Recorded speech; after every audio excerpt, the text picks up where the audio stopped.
Yo, what's going on, guys? It's Dude here, and today we're back with another setup video for the Mazda 787B. We're also going to be discussing whether this car is worth it. Obviously, it's one of the most iconic cars in the Gran Turismo series, even though many Group 1 cars have taken a back seat in the last few GT entries, maybe to some GT3 cars and such, but this is still a absolute fan favorite. The rotary-powered Dorito Monster 4-rotor 787B with 1,000 horsepower today we're going to be making a build for, which is about 1,000 pp if you want to go into under 1,000 pp rooms. It's obviously only at 966, but it can definitely hang with the best of them. It has insane straight line speed. Also, the big thing to note with Group C cars in this game is you can actually upgrade the transmission to a fully customizable racing transmission, which definitely helps you a lot when on the upshifts, especially. In the previous game you were kind of stuck with the old laggy in the 80s and 90s transmissions, but in this game you definitely get the benefit of that. Now, for the price that this car costs, honestly it is 100% worth it. I'm not even going to really spend too much time trying to talk about and rationalize why it might not be worth it. It's definitely a lot of car for what you're getting. I think overall the price being lower than something like the Sauber Mercedes and the overall package that you're getting, it's 1000% worth it. There's really no question about it for me. Obviously, in addition to the crazy numbers that this car puts out, I actually find it very enjoyable to drive. I do find the balance of this car is actually perfect with the setup that I have on it. So yeah, I don't want to wait any longer. Without further ado, let's get into that setup. So here into the setup of the Mazda 787B. We do have a few notable things here. Obviously the camber that I'm running and the spring rate toe, all that stuff is very standard. Ride height as well.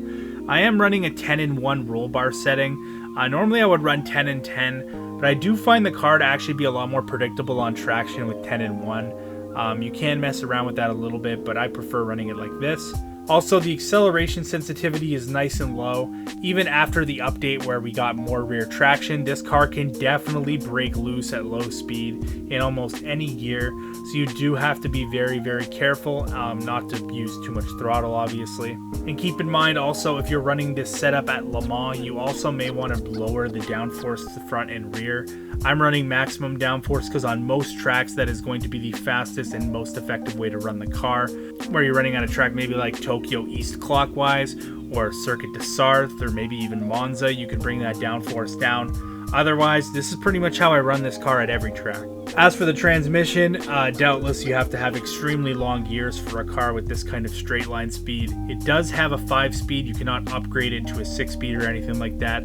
But again, this car has a lot of power, it has a good amount of torque, and it can pretty much back up those 5 gears just fine. And I don't really find myself feeling like I really wish I had a 6th gear, to be completely honest with you. So yeah, this transmission, pretty basic and self-explanatory.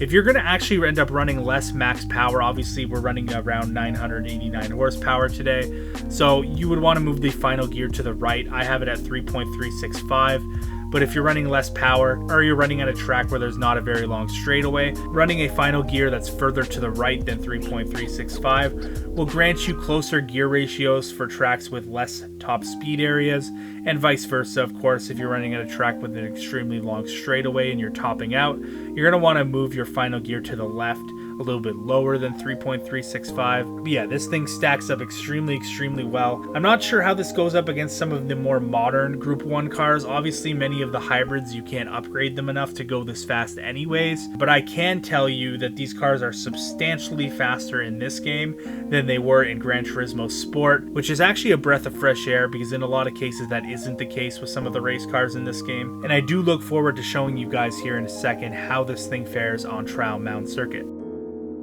So here we are in the rotary-powered Mazda 787B, obviously the winner of the 1991 24 Hours of Le Mans. An extremely iconic car, and again, extremely fast in this game.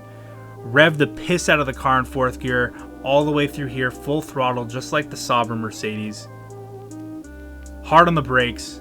Get the car turned in. It feels so nice to turn this car into a corner. You could really brake and turn quite a bit, which is something I haven't really felt since Gran Turismo 6. Using all the available track, getting the car set up here very nicely. Getting back to the outside, using a perfect amount of throttle just so that you can get the car in the revs, but also not spinning the wheels, because if you spin the wheels, you probably die, and if you don't die, you just go slow. Again, you really want to wring this car's neck out. You got to try to figure out exactly where you stop making power. But hard on the brakes here, 220, which is actually quite a bit faster than the Sauber in a straight line. Doesn't quite have the high-speed prowess of something like the Sauber Mercedes. Of course, I keep bringing that car up because I already did a setup video for this car. But this car absolutely flies through these mid to low speed sections and feels very, very balanced just in general with a lot of straight line speed. Coming up to the final section here, hard on the brakes. Get the car turned in nice and early. You don't really get as much aero working, this old 90s aero. There is a lot of aerodynamics and a lot of downforce that you can get, but you have to be going fast to get that aero to work. Once again, coming to the line, 128.8. That shoots this car right up to the top of the leaderboard. Really, it does deserve to be here. It is an extremely versatile Group C. I think it might be the fastest Group C in a straight line. The Jag XJR9 is interesting because you can't run max downforce on the front of that car, so maybe that one's a little bit faster. But yeah, this car, extremely, extremely strong in a straight line out of all the Group C, Group 1 cars, and pretty much any Group 1 car in general. You're not going to really find anything too much better than this. And again, I think that's outlined obviously by going to the top of the leaderboard, as well as my Nürburgring lap time, which once again I recommend you go watch. I think the package that you're getting for this price is pretty much unbeatable. Obviously, there's some other faster cars that you can get for less money, but when you combine the sound and the driving experience, as well as the fact that this fits into a group category, so it's viable for kind of more different types of races as well, I do think it's quite a value and an amazing, amazing car. For the record, this is my favorite car in the entire game to date, and I have a hard time believing anything is going to take the cake from this car. The AMG CLK LM is also up there too, but yeah, this is probably my favorite car in the entire game. So before I do the outro, guys, if you did enjoy the video, be sure to click the like as well as the subscribe button, and leave a comment on which car you would like to see me make a setup for or review next. Obviously, I have a lot of cars on the bucket list right now, but the more comments I see for any individual car, the more likely I'm going to get to it more quickly. So yeah, that's that, guys. But I do hope you guys have a fantastic night. It's been Dude, and I'm out. Peace.